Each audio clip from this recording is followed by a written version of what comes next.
Hey guys, and welcome to this week's roundup of cloud gaming news. So it's been a pretty exciting week when it comes to cloud gaming. There's been a few decent announcements from the three major platforms, and we're going to cover those off today.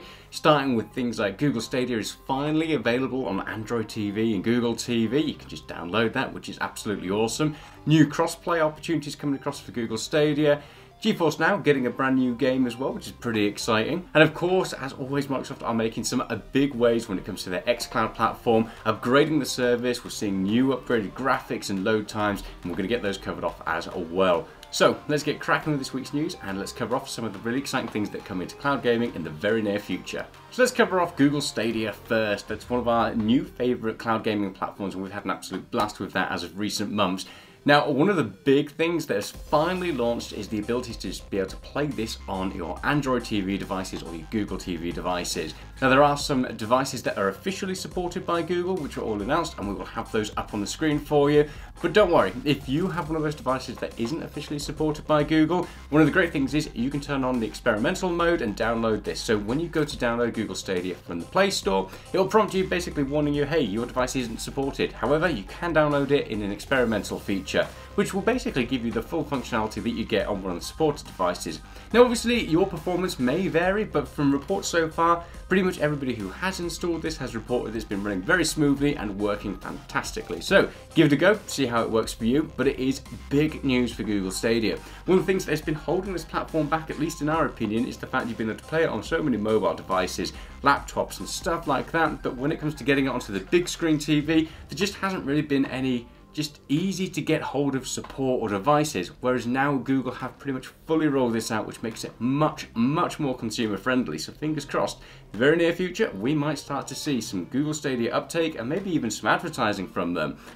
Pigs might fly, but it might also happen. A lot of Google TV owners have also started reporting that in their inboxes they've started to see some discount codes for the Google Stadia controller. So basically you'll get a discount on the Google Stadia controller, which is a nice little way to entice consumers across onto the platform now that it's officially supported on those Google TV devices.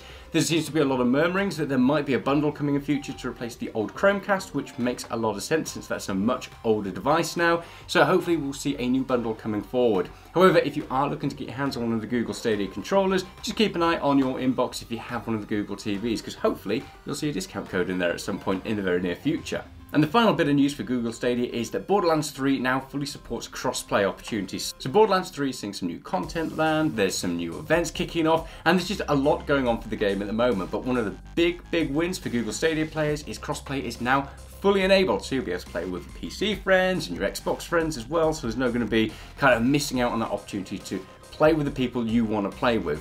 Now, this is a pretty fantastic news because a lot of the complaints seem to come from that a lot of the time there isn't enough of a player base on Stadia, so when it comes to multiplayer games, people are losing out on the opportunity to play with other people. They also kind of get segregated, so if they do want to play with cloud gaming, then they lose out on the opportunity of playing with their console friends. With this kind of move been taken, hopefully it starts to pave the way that we see a lot more cross-play for pretty much all the games on the platform and other platforms as well, because it just opens up the opportunity for people to play with the people they want to play with on whatever platform they want to play on. So this is pretty big news. Early impressions from players are that it's working really well and there's no sort of hiccups or anything like that. So yeah, great news for Borderlands 3. So if you are playing Borderlands 3, then you know what, there's some great new content on there, some new opportunities to be able to play with some of your friends that are maybe on a console or a PC. And also, if you aren't playing on Borderlands 3 and you are a Pro subscriber, you can try it out this weekend as well. So make sure to give it a go, see how it works for you, and it's also on sale, so if you do like it, pick it up in the summer sale. Moving on to the next big bit of news, and that is Microsoft xCloud. It seems to be that no week goes by without Microsoft making a pretty big splash when it comes to their xCloud platform. And the first thing is, as we edge closer and closer to it leaving beta, it should be leaving in the next week or so according to Microsoft, a lot of users are now reporting that they are seeing faster load times and much improved graphical performance. Now, this comes on the back of an announcement from Microsoft just a couple of weeks ago where they announced that all of their hardware that powers the xCloud platform will be moving from older Xboxes to Xbox Series X hardware. So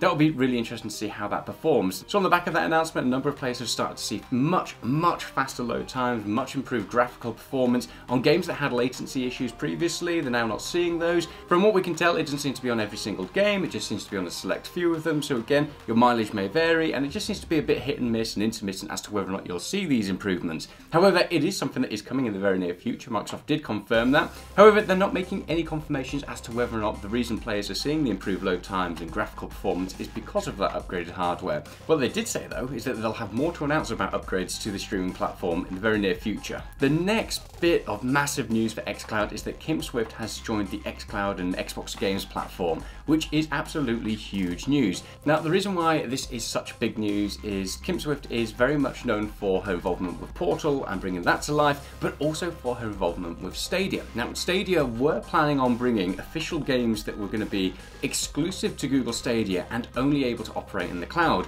and she was part of pioneering that project. However, she's moved across to Xbox, and Xbox seem to be going full guns blazing when it comes to like a cloud native game, which will be really exciting to see how that turns out. In an interview with Polygon, Xbox Studios publishing head Peter Wise said, Kim is going to build a team focused on new experiences in the cloud, adding that Microsoft's goal was to create cloud native games. Now, what that means is anybody's guess, but we can pretty much safely say that they are looking at building out games that will run only in the cloud. They won't be able to run on Xbox hardware or potentially PC hardware either. They'll need all the power of cloud gaming to be able to bring these experiences to life, which is really exciting. And it's one of the things that Stadia was really kind of pushing for. However, they dropped that at the beginning of this year. From what we can tell, it seems like it's in the very early stages of development. Kim's been brought on to develop that team and build it out. So it's not as though we're going to be seeing that vision brought to life anytime soon, but it's really exciting to see that that's going to be sitting in the background. Now, one of the things that makes this so exciting is that last week Microsoft announced that next-gen games, or I guess current-gen games, are going to run on last-gen hardware with the power of the cloud. So if you have one of those older Xbox One consoles, you'll be able to play Battlefield 2042, for example, with next-gen players. Now, this is just an example of the power of the cloud and cloud gaming and how that can bring that older hardware to life. And if we are able to see this native cloud game in the future, then it shows us kind of some of that vision Microsoft has, and hopefully they'll be having a super powerful, amazing experience that can only be achieved through some monumental hardware that's sat off in a service center, whatever, and it just pushes it through to our consoles. That'd be pretty damned amazing. So really excited to see how this transforms in the future. I don't think we'll see anything anytime soon, but it's nice to know that there is more happening with cloud gaming in the background and that there's big money being put into it and a lot of vision and a lot of development time. So let's see what happens. And the final bit of news when it comes to xCloud is that with the announcement of Windows 11, it is going to be baked into the system, so players will be able to pick it up even easier than ever before. It's not a case of having to go off and download Game Pass or have to download a separate application. Players will literally just have it sat there in the operating system ready to go, so that way hopefully more and more people will start to use it and it'll become just something that becomes a little bit more background, because that's one of the things that would be great to see about cloud gaming is that consumers in the future, as that infrastructure gets better and better, will just not even know that it's been powered by cloud gaming. They'll choose the game they want to play it, have a great experience because you know what, it's just baked into the background and no one really sees it. And yeah, cloud gaming will then hopefully be on the up and up. So that's it for Microsoft, although I say that's it. There was a lot there for Microsoft and there's some really exciting things going on with them. Now, moving on to Nvidia GeForce now, it's probably the most lacking in terms of things. Nvidia seems to have been a bit of a sleeping giant for the past couple of months now, just announcing a few games that are coming here and there. A lot of the time it tends to be the games that are already available through Steam and now available through Epic, and yeah, they're just duplicating things, which is a bit of a shame. However, they have an awesome platform and we absolutely love it. And there's some things that have come out this week as well. The first bit of news is that 13 new games are joining the platform, and we'll have all of those up on screen so you can see them now. One is Lego Builder's Journey, so that'll be a nice little fun one for everyone to be able to play. But there is a new game that was announced for the future, which is Kenna Bridge of Spirits, which is going to be an Epic Games Store exclusive, which is a bit of a shame. But again, it's nice to see that some of those games that haven't even launched yet are getting an announcement from the likes of GeForce now that they'll be landing on their platform, so players can basically choose where they want to buy these games and how they want to play them. So yeah, just some new games announced for Nvidia GeForce now, and one that's coming in the future as well, just to keep your eyes on. Now, one of the great things about Nvidia GeForce now right now is the Steam Summer Sale is here. So if you want to grab yourself some bargains, there are so many incredible titles available on the Steam Summer Sale, which you'll then be able to stream across onto Nvidia GeForce now. So make sure you go ahead over to Steam, find out what are the games you want, and yeah, just go wild. Buy yourself some madness, although, you know, kind of rein it in and don't get a backlog as long as mine and Liam's, because then you'll just never play all of your games in your library. So that's it for this week's Cloud Gaming Roundup. There is a lot of stuff currently happening. Stadia making some moves, Microsoft are making some absolutely massive news, and Nvidia GeForce now just seems to be a bit of a sleeping giant, which is just bringing new games across to the service and also just building out its infrastructure and where it's going to be available in the future. That's not necessarily a bad thing. They've already got an incredible service. I'd just like to see them making some more moves, especially as the likes of Microsoft are really gunning for it in the cloud gaming space. So let us know your thoughts on cloud gaming news this week. Which platform is your favourite?